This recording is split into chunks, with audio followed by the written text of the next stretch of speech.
واقعہ کربلا جو ہے ابھی بھی ہمارے دل توڑ دیتا. ہم سمجھتے اتنا بڑا ظلم اور یار کوئی بھی نہیں اس وقت بولا, مگر تھوڑے سال بعد ہی بولے لوگ. وہ چونکہ ہم بات وہی ختم کر دیتے ہیں, اس لیے ان کا ظالموں کا انجام سامنے نہیں آتا. ورنہ جو حشر ان کا ہوا نا, نہ آسمان نے ان پر رحم کیا, نہ زمین میں انہیں کہیں جگہ ملی. بہت بری طرح قتل ہوئے, انتہائی سخت سزائیں انہیں ملی. پہلے کچھ لوگ اٹھے جنہوں نے امام حسین رضی اللہ تعالیٰ عنہ کو خط لکھے تھے. وہ کوئی بے وفا لوگ نہیں تھے, نہ ناقابل اعتماد تھے. امام حسین رضی اللہ کو ایسے بچے تو نہیں تھے, نہ نادان تھے کہ وہ یوں ہی چل پڑے تھے ایک جمی جماعی حکومت کے خلاف, جس کے بارے میں جانتے تھے کہ اس شخص کا والد 20 سال حکومت کر گیا اور شکنجہ کس دیا تھا اس نے, ملک عزوز تھا, جو بولا سر کٹ گیا, کون میری مدد کرے گا. یہ ساری باتیں ان پر واضح تھیں, اور جو بلانے والے تھے ان کو بھی جانتے تھے. خود کوفہ میں رہے تھے, ان کے والد وہاں حکومت حضرت علی رضی اللہ عنہ, جانتے تھے کہ یہ لوگ کون ہے, قبیلوں کے سردار ہے, وفادار ہیں یا نہیں. اب ان میں سے جس آدمی نے یہ سارا کام اٹھایا, یہ کبھی نامراد جو یزیدی لوگ ہیں اس کا ذکر نہیں کرتے. امام حسین نے اختلاف کیا, ابن بھائی یہ جلیل القدر آدمی بوڑھا جس نے یہ ساری تحریک برپا کی, سلیمان ابن سرد رضی اللہ تعالیٰ نے ان کا نام لیا کبھی؟ کہ خط اس نے لکھے, اپنے گھر میں اجلاس بلایا کہ 20 سال ہم نے اس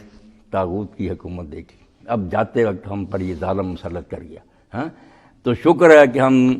معاویہ کی زندگی میں بھی امام حسین رضی سے ملتے رہے تھے, مگر وہ عذر کرتے تھے کہ میرے بھائی نے ایک صلح کر لی ہے, میں اس کو نبھاؤں گا.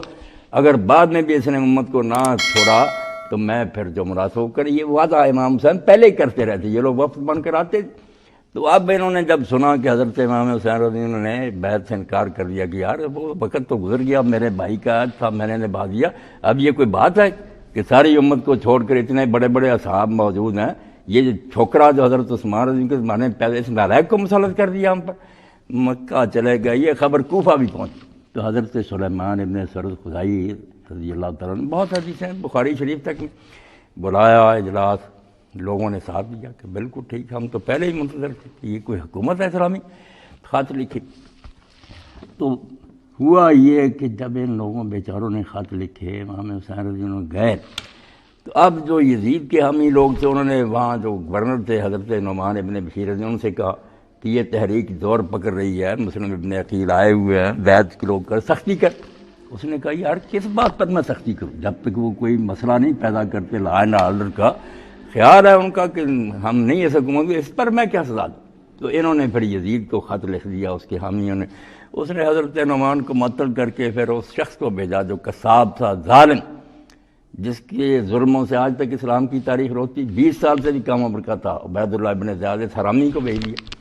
اب یہ شہر میں داخل ہوا تو اتنی جرت نہیں تھی کہ ننگا شہر میں آئے. کوفہ سارا امام حسین کے ساتھ تھا, چند لوگ حکومت کے حامی کی, منہ چھپا کر امام حسین کا حلیہ پیر بنا کر حجازیوں والا رات کے وقت شہر میں داخل ہوا, نقاب ڈالا ہوا تھا. اب لوگ بیچارے منتظر تھے امام حسین کے, سارے جا کر پاؤں چومنے لگے, ہاتھ چومنے لگے, السلام علیکم یا ابن رسول اللہ. یہ خاموش رہا, ظالم بڑا مکار تھا. جب گورنر ہاؤس میں داخل ہو گیا اور لوگ شہر کے بڑے بڑے سردار ساتھ تھے, دروازہ بند کر لیا اور کہا بس تم یرغمال ہو, میں ہوں ابن زیاد. جانتے تھے پہلے یہاں رہ گیا کہ کس طرح لوگوں کے ہاتھ پاؤں کاٹے اور ان کو درختوں پر اٹکایا. سارا کوفہ لرز گیا. اس نے کہا چھتوں پر چڑھ کر کہو کہ ساتھ چھوڑ دو مسلم کا, ورنہ تم سب کو تبھی میں یہاں قتل کر دوں گا, اور تمہارے قبیلے جو ہے نا وہ بھی کولو میں سے گزار دوں گا. دنیا ڈر گئی, بیچارے بے بس ہو گئے. مختار حامی تھا, وہ بھی بیچارہ قید میں ڈال دیا گیا. تو لوگ بے بس ہو کر کے کرفیو لگ گیا, اس محلہ سے دوسرے محلہ میں جاتا دیکھو گولی مار دو. خاموش ہو گئے. کیا کر, حالات نہیں, لوگ سوچتے ہیں الکوفی لا یوفی بنا رکھا. اب جب وہ حالات ختم ہوئے, ظلم ہو گیا, تو بعد میں پھر انہی حضرت سلیمان بن سرد رضی اللہ عنہ نے لوگوں کو بلایا. انہوں نے کہا بھائی ہم نے خط لکھا تھا, ہمارے بلائے پر وہ آئے, ٹھیک ہے حالات دوسرا رخ اختیار کر گئے, ابن زیاد نے شہر پر قابو پا لیا, مگر الزام تو ہم پر آ گیا نا کہ کوفہ والوں نے امام حسین کو بلایا. اب تم اگر اس داغ کو دھونا چاہتے ہو تو یہاں بیعت کرو, حلف اٹھاؤ کہ ہم یا بدلہ لیں گے خون کا یا جانیں دے دیں گے. تو یہ پھر توابون کی تحریک اٹھی, کئی ہزار آدمیوں نے وہاں اقرار کیا. ذہن مقرر ہو گیا کہ فلاں دن پھر نکلیں گے. جب دن آیا 16,000 میں سے 4,000 آدمی نکلے. لوگ ساتھ نہیں نہ دیتے, وقت پر ڈر جاتے ہیں. تو یہ 4000 آدمی پھر کربلا معلیٰ گیا۔ وہ رات جنہوں نے امام حسین رضی کی قبر پر گزاری، روتے رہے، اور اتنا کبھی لوگوں کو روتے نہیں دیکھا گیا، شرمسار سے کہ بے شک ہم مجبور ہو کر دیے گئے، مگر یہ دبا تو ہم پر بہت بڑا آیا کہ ابن رسول ہمارے پاس قتل کر دیا گیا اور ہم گھروں میں بیٹھے رہے۔ تو 4000 کو لے کر پھر یہ حضرت سلیمان بن سرد روانہ ہو گئے شام کی طرف۔ ادھر ابن زیاد کا لشکر آ گیا، مقابلہ ہوا،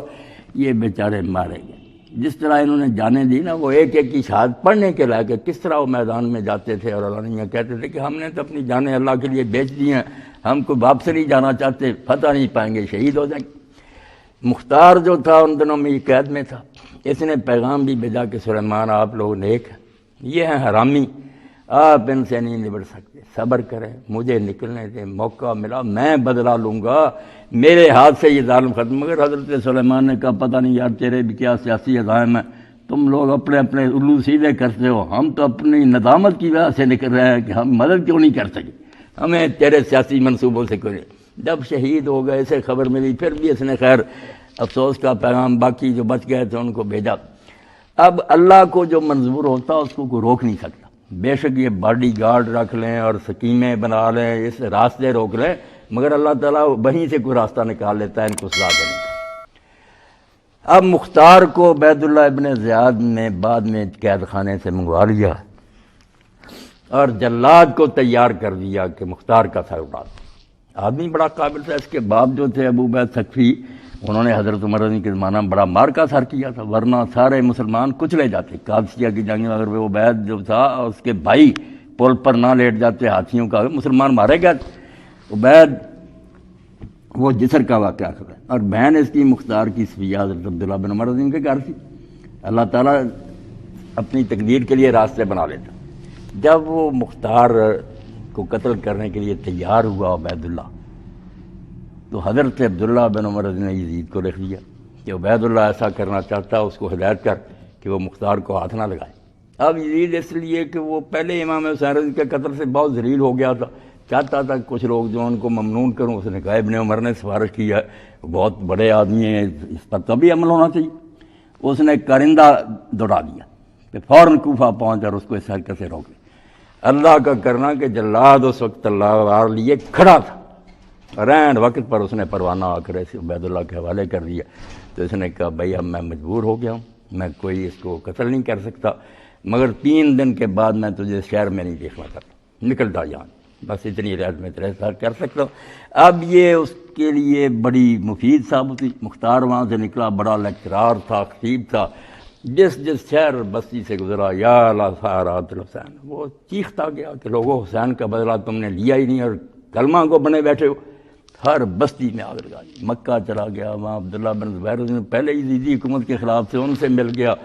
ان کے ساتھ رہا، پھر موقع پا کر واپس کوفہ کی طرف آیا اور اس پر پھر اس نے قبضہ کر لیا۔ اللہ نے اس کی مدد کی۔ یہ عبید اللہ ابن زیاد پھر عورت کا لباس پہن کر رات کو بھاگا، شہر سے جان بچا کر بھاگا، سارے شہر پر مختار کا قبضہ ہو گیا۔ اس نے پھر اپنی حکومت قائم کر لی اور وہاں قاضی بٹھا دیے شریعت کے مطابق فیصلے، اور ایک دن اس نے قاضیوں سے کہا کہ آج میں خود فیصلے کروں گا۔ لوگوں کو پہلے اتنا علم تھا کہ یہ بہادر ہے، جنگجو ہے، علم کا پتہ نہیں تھا، مگر جس دن مختار خود قضاء کی عدالت میں بیٹھا اور اس نے مقدموں کے فیصلے کیے تو دنیا دنگ رہ گئی۔ انہوں نے کہا یار ہم پر تو اس کا یہ پہلو واضح ہی نہیں تھا، اتنا بڑا عالم اور شریعت کے بارے میں اتنی واقفیت۔ اس نے پھر حکم دے دیا کہ جو شخص میدان کربلا میں گیا تھا اور جس کا کسی قسم کا کوئی حصہ ہے، وہاں سپاہی تھا یا افسر تھا، زندہ نہ چھوڑ۔ بہت سے جو تھے وہ تو بھاگ گئے، شام ابن زیاد کے پاس چلے گئے، قابو نہیں آئے، ان کے مکانات گرا دیے، بلڈوز کر دیا ان کو، اور باقی جو ہاتھ میں آئے ان کو سزائیں دی۔ اب کئی ایسے پکڑے گئے جن کے ہاتھ پاؤں جب کاٹے نا، جب انتقام کا موقع تھا پھر لوگ کچھ آگے بھی نکل جاتے، ہاتھ پاؤں کاٹ دیے۔ پیاسا تھا وہ ہرملا اور چیختا تھا کہ پانی دو۔ اس نے کہا حرام زادے، جب حسین رضی اللہ عنہ جنت کی ایک چڑیا چھوٹے سے بچے کو لے کر میدان میں گیا تھا، پانی مانگا تھا، تو خبیث تو ہی تھا جس نے کہا کہ لشکر میں کوئی بددلی نہ پھیل جائے، بچے کو دیکھ کر تیر مارا اور امام حسین کے بازو کو بھی اس نے چھیددار بچے کے گلے میں سے پار ہو گیا، اور امام نے آسمان کی طرف اٹھا کر کہا کہ اللہ اگر تو یہی پسند کرتا تھے اپنے رسول کی آل کے ساتھ تو ہم خوش ہیں۔ ہم تیرے فیصلے پر ناراض نہیں ہیں، اور وہیں اس بچے کو میدان میں دفن کر دیا، اب مجھ سے پانی مانگتا۔ ایک ایک کو ایسی سزا دی کہ دنیا کانوں پر ہاتھ رکھتی کہ واقعی اللہ کی گرفت بڑی سخت۔ جب وہ پکڑنے پر کہیں ان کو چھپنے کے لیے جگہ نہیں گئی۔ اب عمر بن سعد جو کمانڈر تھا میدان کربلا میں ابن زیاد کی طرف سے گیا، وہ اس کا بچہ جو تھا حفص، وہ آتا تھا مختار کے پاس بیٹھتا تھا، باپ جو تھا یہ گھر میں بیٹھ گیا، تو کسی نے جا کر یہ بات امام حسین رضی کے دوسری ماں سے جو بھائی تھے نا محمد بن حنفیہ، اس سے بھی کئی مکہ کہ مختار نے نعرہ تو آپ لوگوں کے انتقام کا لگایا تھا، مگر ہم دیکھتے ہیں کہ وہ ظالم جو تھا عمر بن سعد، اس کا بیٹا تو اس کے ساتھ بیٹھتا اور باقی لوگوں کو قتل کیا، عمر بن سعد کو ابھی کچھ نہیں اس نے کہا۔ تو امام محمد بن حنفیہ نے صرف غم کے لہجے میں یہ کہا کہ اچھا ہمارے نام پر اگر لوگ دھوکہ کرتے ہیں تو خدا ان سے بھی نپٹے گا۔ یہ بات جب کسی نے مختار سے جا کر کہی تو وہ لرز گیا، اس نے اس سے پوچھا حافظ سے جو عمر بن سعد کا لڑکا، تیرا باپ کہاں ہے؟ اس نے کہا وہ خانہ نشین ہو گیا، سیاست سے دستبردار ہو گیا۔ تو اس نے کہا الو کے پٹھے، جب دستبرداری کا موقع تھا کہ گورنری رائے کی دی تھی، گورنری کا پروانہ لکھ دیا تھا عبید اللہ ابن زیاد نے، اور یہ کہا تیرا امتحان ہے، یا امام حسین رضی کو قتل کر، ورنہ اگر تو یہ مہم سر انجام نہیں دے گا تیری گورنری منسوخ ہے۔ تو اس دن اس نے اس لالچ میں حالانکہ ایک رات کی مہلت بھی لی، کیونکہ دل میں تو سارے سمجھتے تھے کہ ظلم عظیم ہو رہا۔ اب عمر بن سعد نے بھی کہا کہ اچھا بہتر تو امیر کسی اور کو بھیج دی، میں حضور کے ماموں کا بیٹا ہوں، اللہ کے رسول کے ماموں کے ساتھ کا میری قرابت ہے، یہ دین تو گزارا عرب کے رسم و رواج کے خلاف ہے کہ کوئی قریبی جا کے اپنے قریبیوں کو مارے، مگر ابن زیاد نہیں مانا کہ تیری وفاداری کے امتحان ہی یہی ہے کہ تو حکومت کا ساتھ دیتا ہے، تو رات کی مہلت لے لی۔ اب جب گھر والوں کو بلایا، یہ دنیا نامراد عبرت کی جا ہے، تماشا نہیں ہے، گھر والوں کو بلایا، سب نے کہا کہ عمر لعنت بھیج ایسی گورنری پر، ایسا جرم کہ قتل کرنا، اور وہ بھی رسولہ کے بچے کو، مگر بعد نہیں آیا۔ دارج میں صبح جا کر پیش ہو گیا، چلا گیا، وہاں جا کر بھی پھر اس کی آنکھوں سے آنسو ٹپکتے رہے، روتا رہتا تھا اور کوشش کرتا رہا، صلح کی نہیں ہوئی۔ تو اب اس نے کہا مختار نے، جس دن گھر میں بیٹھنے کا وقت تھا اس دن تو بیٹھا نہیں، دنیا کے لالچ میں 4000 فوج لے کر چلا گیا اور نواسہ رسول کو اب وہ گھر میں بیٹھ گیا، بھیج دیا سپاہیوں کو، جاؤ سر کاٹ کر لاؤ۔ جب اس کا سر کاٹ کر لایا تو اس نے کہا اس بیٹے کو کہ پہچانتا کس کا سر؟ حفص نے کہا ہاں میرے باپ کا سر ہے، اور اس کے بعد مجھے بھی جینے کا کوئی شوق نہیں۔ اس نے کہا نہیں شوق تو ٹھیک ہے، لٹاؤ اس کو بھی قتل کری، اور ساتھ ہی کہا تم لوگ نخرے دکھاتے ہو، میں اگر سارے قریش بھی ختم کر دوں نا تو امام حسین کے ایک بیٹے علی اکبر کی ایک انگلی کا بدلہ نہیں ہوتا، تم نزاکتیں دکھاتے ہو مجھے۔ تو میں نے اپنے رب سے یاد کیا ہے، اور اسی لیے اللہ نے مجھے تلوار کے سائے سے بچا لیا تھا کہ اس وقت تک نہ اٹھانا مجھے دنیا سے جب تک کربلا کے واقعہ سے تعلق رکھنے والا ایک فرض بھی زمین پر چلتا، نہیں چھوڑا اسے، واقعی نہیں چھوڑا، ختم کیے سارے۔ مگر بعد میں آپ دیکھیں عبرت کی بات کو پکڑ، پہلے اس نے ظلم کیا عبید اللہ ابن زیاد نے، اس کا سر کاٹ کر مختار کے سامنے اسی محل میں پیش ہوا جس میں کچھ مدت پہلے حضرت امام حسین کا سر آیا تھا نا، اور عبید اللہ ابن زیاد تخت پر تھا۔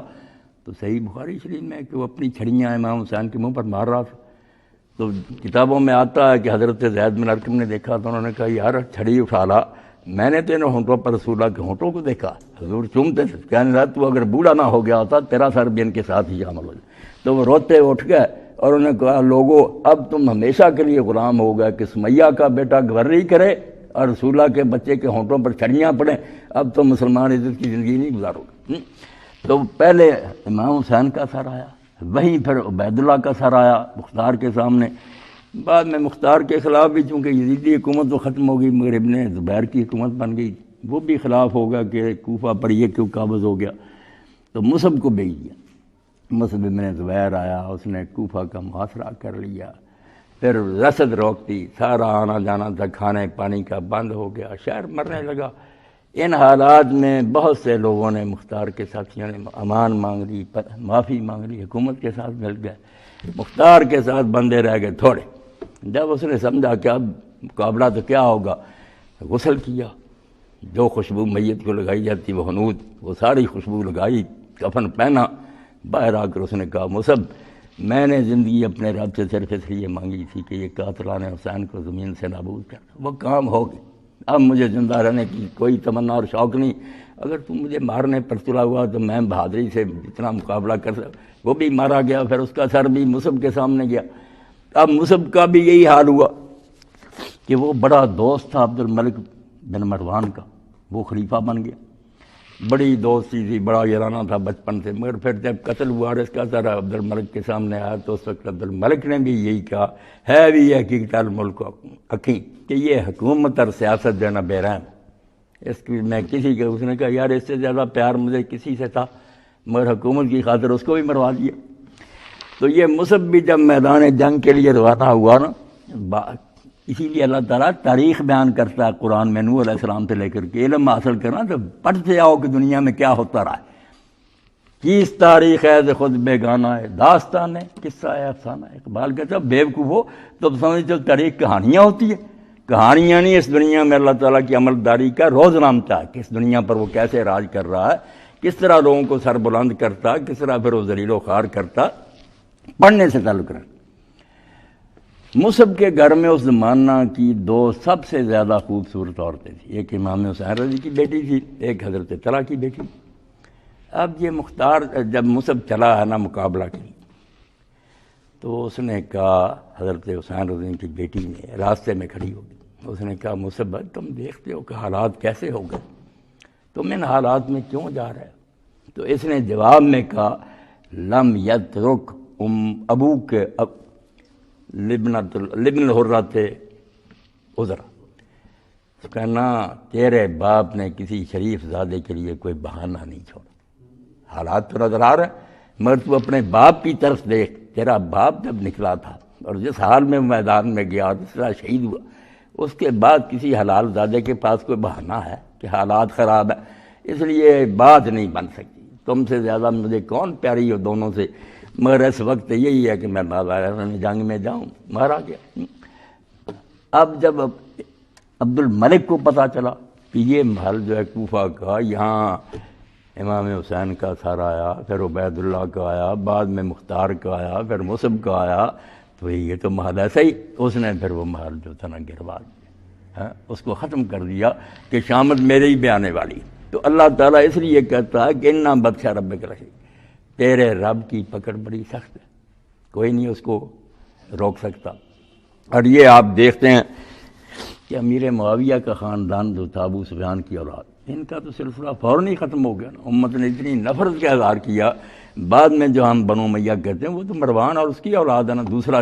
جو ساتھ خاندان ہی میں سے ہے، مگر وہ قبیلہ ہی دوسرا، انہوں نے حکومت سنبھالی اور کرتے رہے، اور وہ بھی اس لیے کچھ مدت گزار گئے کہ عبد الملک نے حکومت پر بیٹھتے یہ فرمان جاری کیا، حجاج ابن یوسف جیسے ظالم کو لکھا کہ خبردار ابو طالب کی اولاد جو ہے اس پر ہاتھ نہ ڈال۔ ہم نے دیکھا کہ ابو سفیان کی اولاد میں سے انہوں نے امام حسین کے ساتھ کیا، اور ابو طالب کی اولاد تو ان کی حکومت دیر پا نہیں رہی، بس معاویہ کے بعد یزید 3 سال رہا، اس کے بعد صرف 40 دن بیٹا چھوٹا 23 سال کا تھا ذرا، اس کا نام بھی مروان تھا، معاویہ، وہ بنا 40 دن صرف، وہ بھی اندر ہی رہا، کوئی حکومت نہیں کی، اور آخر اس نے نکل کر خطبہ دیا، اس نے کہا لوگوں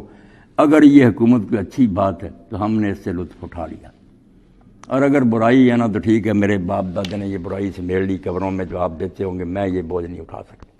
جس کو تم چاہتے ہو امت میں سے بنا لو۔ یہ بڑی قربانی جب دوبارہ موقع تھا کہ امت پٹڑی پر لے آئے خلافت کو، مگر بس وہی بات جماعت صاحب پڑھ رہے تھے، آنکھوں پر پٹی بن گئی، اتنا ان کو بے بس کر دیا تھا، فوراً مروان نے قبضہ کر لیا، چھوڑنے کا موقع ہی نہیں دیا، یہ بوڑھا بیٹھ گیا، 6 مہینے اس نے حکومت کی، اور حکومت کا پھر یہ حال ہوا جو اللہ کے رسول نے کہا 30 سال خلافت ہے پھر ملک کے حضور، یہ لفظ کا فرق نہیں تھا، روح کا فرق، ایسے ایسے بیٹھے وہ حرکتیں کی، اللہ پناہ دے، رسول اللہ کی جو جانشینی تھی وہ مذاق بن گئی، بچے نالائق شرابی بدماش۔ تو عبد الملک جو تھا یہ حکومت، اس سے پہلے مروان بیٹھ گیا، 6 ماہ اس نے حکومت کی، اور اس 6 ماہ میں نے بھی اس نے جو یزید کی بیوی تھی خالد کی ماں، اس سے نکاح کر لیا،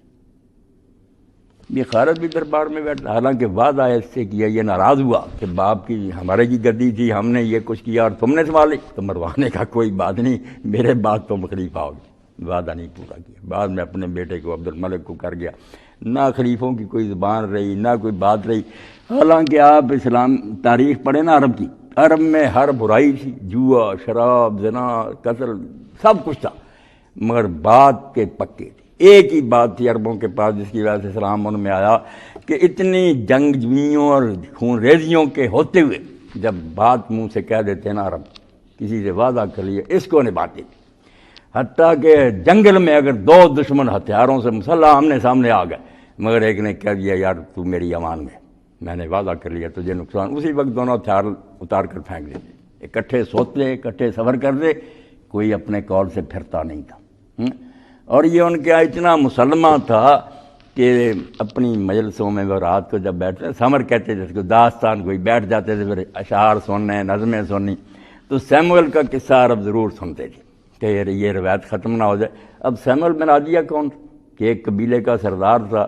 جب امرؤ القیس اپنے دشمنوں سے تنگ آ کر بھاگا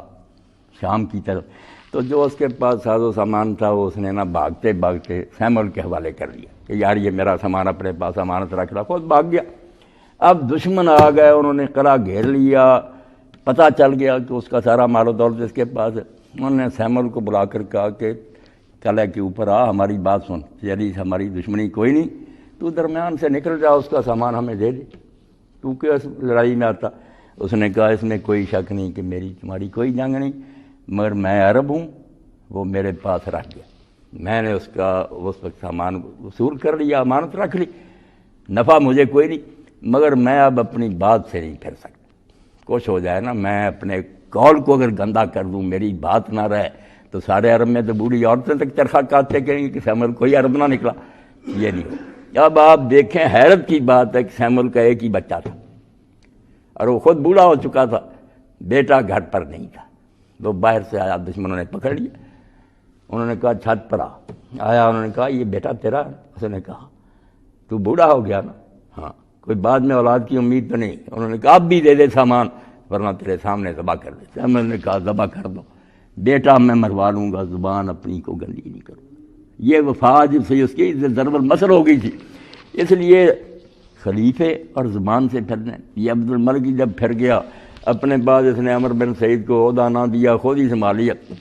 تو ایک بدبو ملنے کے لیے ابھی تھوڑی بہت رمق تھی نا، اب تو ہمارے جیسے ہو گئے لوگ کچھ نہیں کہہ سکتے، ظالم جو دیجیے، تو ملنے کے لیے آیا، تو عبد الملک نے نا پوچھا اس سے، خلیفے نے، کہ عبد الملک کے بارے میں تیرا کیا خیال، اپنے بارے میں؟ اس نے کہا عبد الملک تو مجھے سے ہی مر چکا، عبد الملک تو ہے نہیں دنیا میں۔ اس نے کہا میں تو زندہ ہوں، نہیں اس دن ہی مر گیا تھا جس دن عمر بن سعید اشدق کو اپنے چچا کے بیٹے کو اس نے امان دی تھی مال میں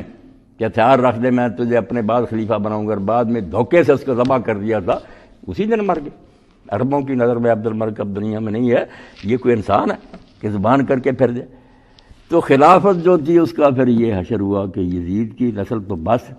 یہ مروانی چل پڑے، مگر عبد الملک نے اتنا سبق ضرور سیکھ لیا کہ حجاج سے کہہ دیا کہ آل ابی طالب جو ہے نا، ابو طالب کی اولاد کو نہ چھیڑنا، ان کو چھیڑنے کا نتیجہ ہم نے دیکھ لیا کہ آل ابو سفیان سے مسلمان ناراض ہو گئے، اور چند سالوں کے بعد ہی ان کی حکومت کا نام و نشان نہیں رہا۔ تو اللہ کی پکڑ سخت ہے، ٹھیک ہے ہم کمزور ہیں، اس لیے بدل ہو جاتے ہیں کہ دنیا میں کیا ہو رہا ہوتا ایسے ہی آیا کہ ایسے لوگوں کو مہلت ملتی ہے، مگر پکڑ بھی بڑی سخت ہوتی، بہت بری طرح سزائیں ملتی ہیں، بڑے بڑے حکمران اس طرح دنیا سے مٹا دیے گئے۔